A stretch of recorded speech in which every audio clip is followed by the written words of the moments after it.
Brett gave us news about Frank. So right now you're down your quarterback, your best running back, your best receiver, your best lineman. I mean, what's that like?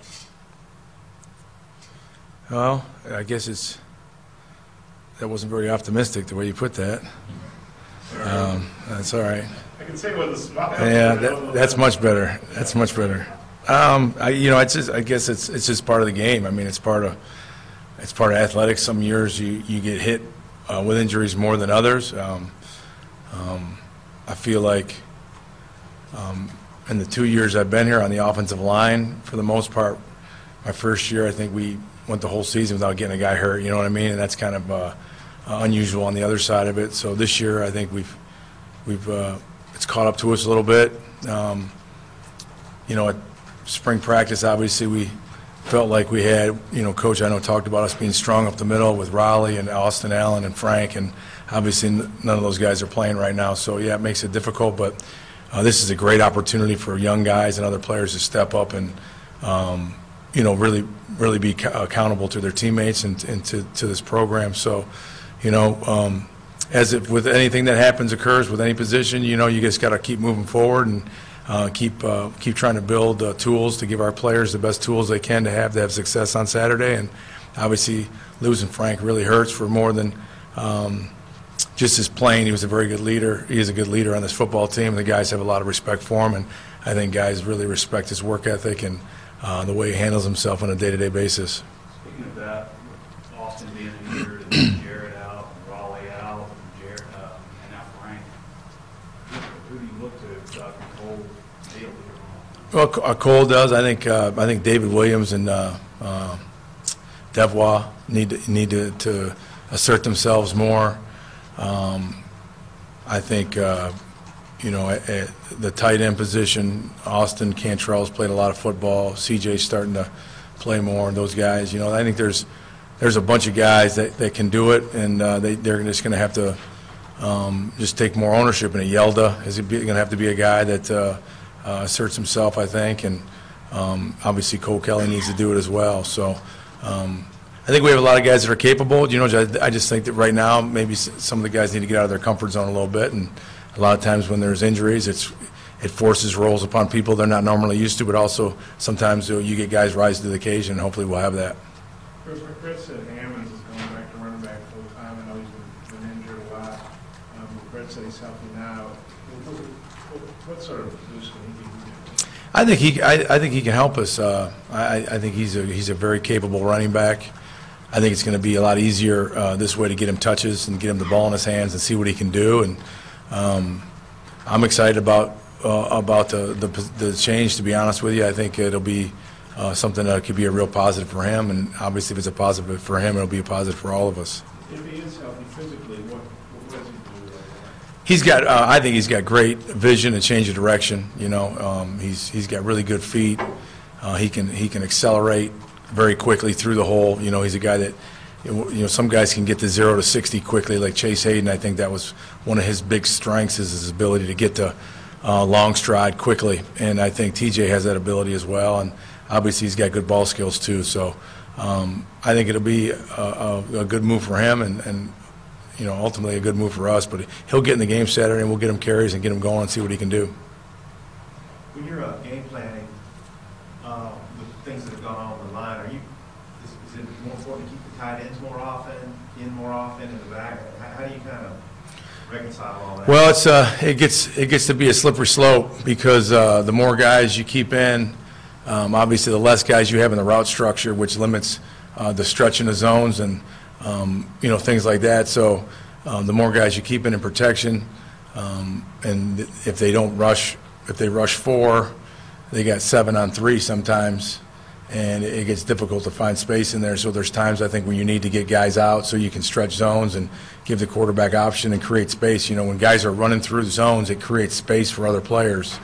And obviously, when you limit those things, you limit the amount of space you're creating for guys and the quarterback's reads and all that types of things. And you go from really being a full field passing game team to half or a third of a field. And if you do that against good defenses, it's going to be a tough formula to throw the football. So I do think there's a slippery slope there you have to navigate. You obviously can't be careless and put your guys at risk, but I do think there's at times where you need to get guys out and need to stretch zones, and I think we have tight ends that are capable of making plays in the pass game as well, and we want to obviously continue to keep those guys doing that. So I think you'll see a balance of doing both, but I certainly think you need to have the ability to get them out as well. Dan, Brett talked a little bit about Austin and his going forward, and maybe this was a better week for him, and then he's throwing or doing. What do you see in his preparation to think that maybe he could or he can't this week? I think he's obviously been very engaged. I agree with Coach. He was much further ahead this week than I'd seen him, so there's hope. Health can change day to day. I'm no expert at it, but hopefully he has a really good week this week and get himself back into a position where we feel he can help us. If not this week, the following week. He's a very talented, very good player, and he brings a lot of leadership, and he has a lot of experience. So hopefully we can get him back going this week. With losing Frank, this will be the fourth straight game you guys have had a different starting lineup on the offensive line. How tough is that? Just kind of where do you feel like the line's at right now? It's difficult, It's in this league, it's difficult to be mixing and matching in the offensive line and not creating continuity, and guys don't know who's their right to their left, and obviously you changing center now, and we had a different center a couple weeks ago, which is actually probably a blessing in disguise that Zach is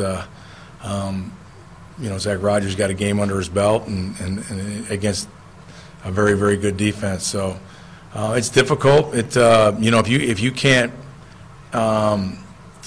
I think both sides of the ball, I'm obviously not the defensive coach or the head coach, but I think both sides of the ball starts with your lines, and you're only going to be as good as your O-line and D-line, and you're only going to be able to function at a capacity which they can function. And so when you're changing them out in and out all the time, it becomes difficult, but we're going to put a plan together this week that'll give them an opportunity to be successful, and we'll coach them up extremely hard and get a good plan together where they can play fast and play physical and try to best utilize their ability. Has it been just a bunch of injuries until Ragnow on the offensive line? Why do you think it's been so difficult for Kirk to figure out the best spot?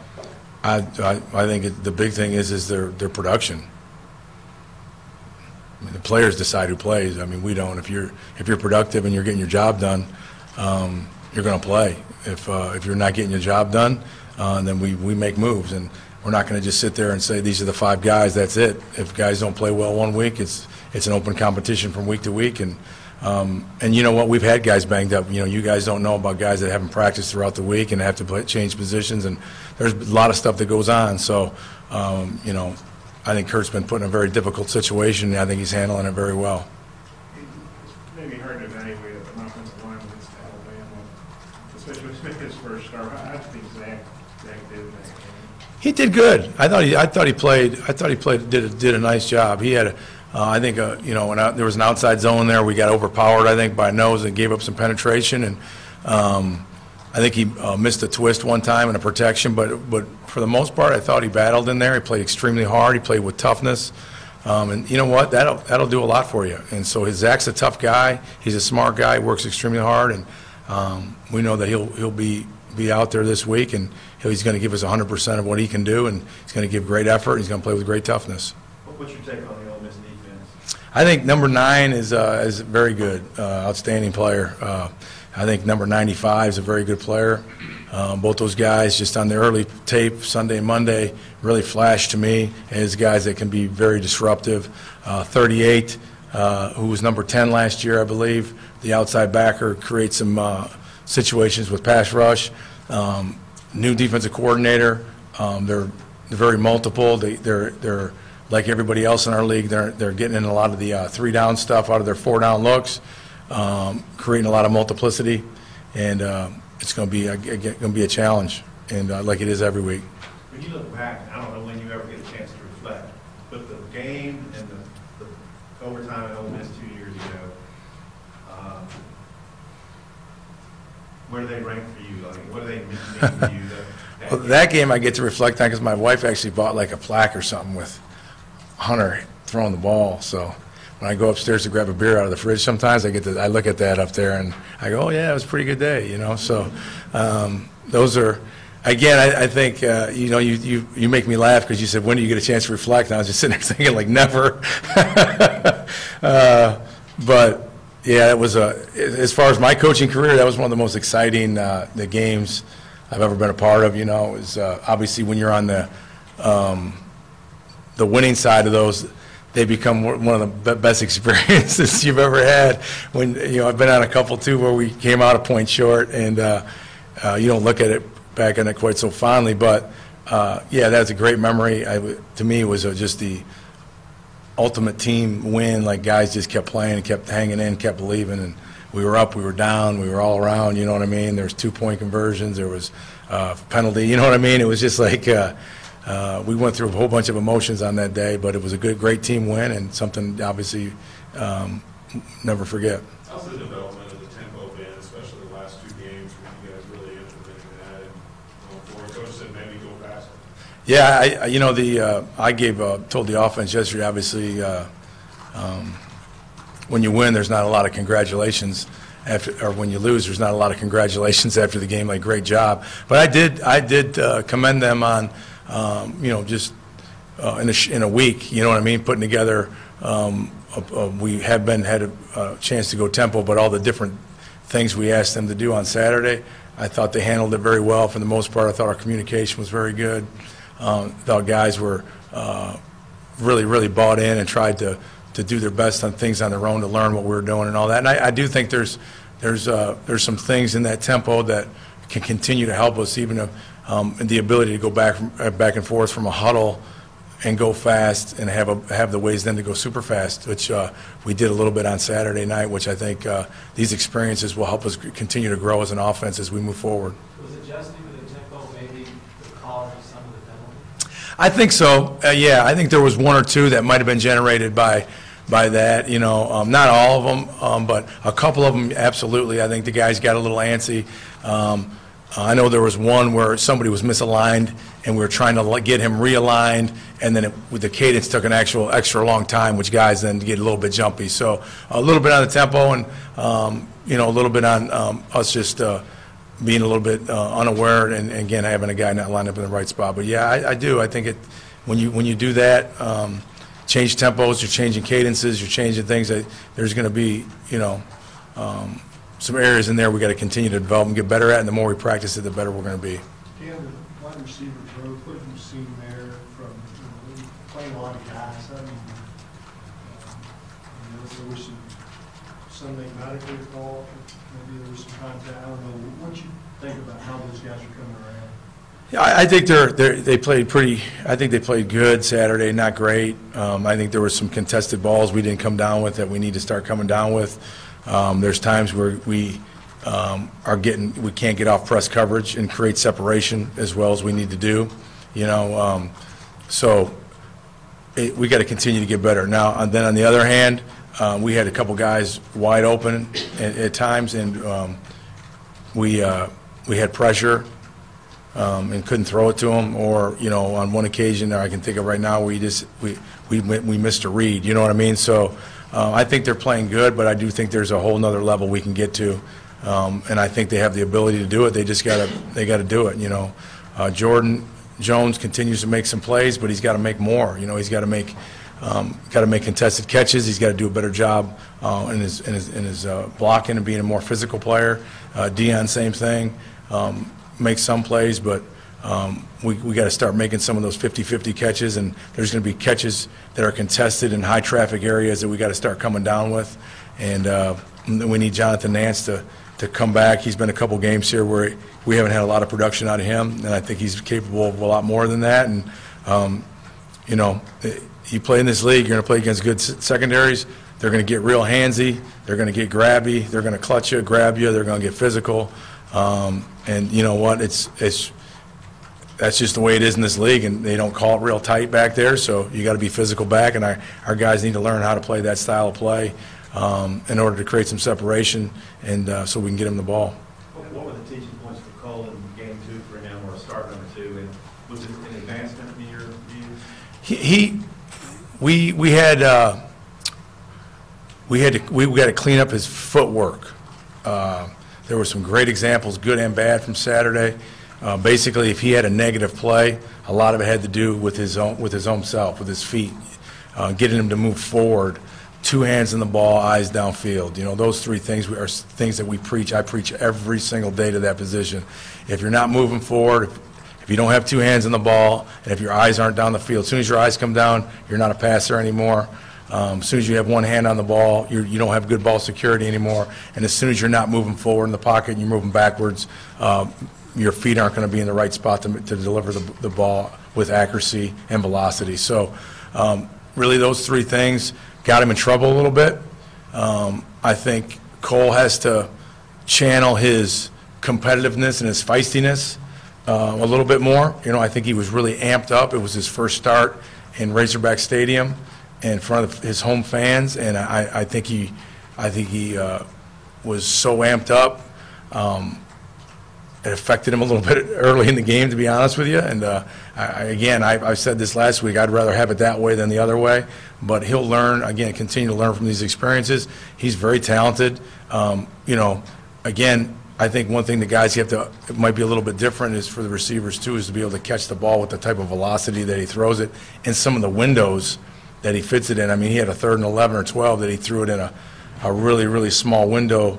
Great ball placement. We end up, you know, not catching the ball, but these receivers have to understand that at any time you may think you're covered, but there's a good chance he could throw you open based on his arm strength and those types of things. So again, took off, you know, did some stuff in the run game, pulled out his own read and went, I think, 14 or 15 yards down the field. So I think a guy that may not put a lump in your throat running the ball if you're a defensive coach, you know, but he's, I think, more than capable of generating first downs with his feet and keeping people off balance with the quarterback run game as well.